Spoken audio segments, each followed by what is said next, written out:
सुरुवातीला बातमी आहे पोलीस कॉन्स्टेबल विलास शिंदे यांच्या संदर्भातली।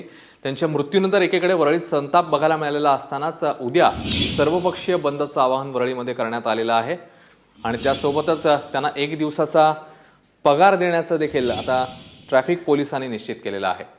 वैभव परब आपले प्रतिनिधी आपल्या सोबत आहेत। वैभव, काय अपडेट्स आहेत? अश्विन, ज्या पद्धतीने शोकाकुल वातावरणात विलास शिंदे जे वाहतूक पोलीस कॉन्स्टेबल आहेत त्यांना निरोप देण्यात येतोय, तर दुसरीकडे कुठेतरी पोलीस पत्नी असतील किंवा पोलीस पुत्र असेल किंवा स्थानिक रहिवासी असतील त्यांच्यामध्ये प्रचंड प्रमाणात आपल्याला रोष पाहायला मिळतो आहे।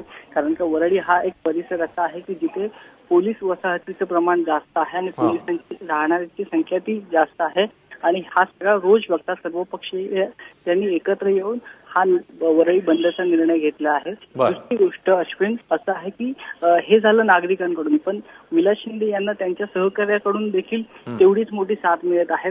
त्यांच्या कुटुंबियांना कुठे येणाऱ्या काळात काही तोटा पडू नये किंवा काही नुकसान होऊ नये याची खबरबात घेता त्यांच्या सहकार्यांनी प्रत्येक मग वरिष्ठ अधिकारी असेल किंवा कॉन्स्टेबल असेल किंवा अगदी शिपाई असेल त्या प्रत्येकाचा 1 दिवसाचा पगार आहे तो शिंदे कुटुंबियांना देण्याचा ठरवलेला आहे। अश्विन, वैभव, धन्यवाद या सगळ्या माहितीबद्दल। तेव्हा 2 महत्त्वाच्या बातम्या येतात। एक तर सर्व ट्रॅफिक पोलिसांनी असं ठरवलंय की 1 दिवसांचा पगार जो आहे तो या कुटुंबियांना देण्यात येईल आणि त्यासोबतच उद्या सर्व पक्षीयांकडनं वरळी बंदचं आवाहन करण्यात आलंय।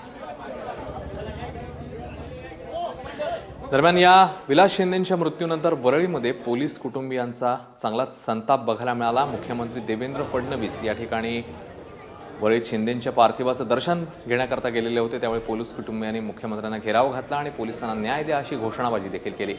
याआधी मुख्यमंत्र्यांनी विलास शिंदेंना शहीद घोषित केले।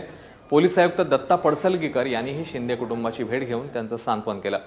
23 ऑगस्टला विलास शिंदे कर्तव्य बजावत असताना त्यांना 2 मुलांनी बेदम मारहाण केली। गेल्या 8 दिवसांपासून ते लीलावती रुग्णालयात उपचार घेत होते, मात्र अखेर आज त्यांची प्राणज्योत मालवली।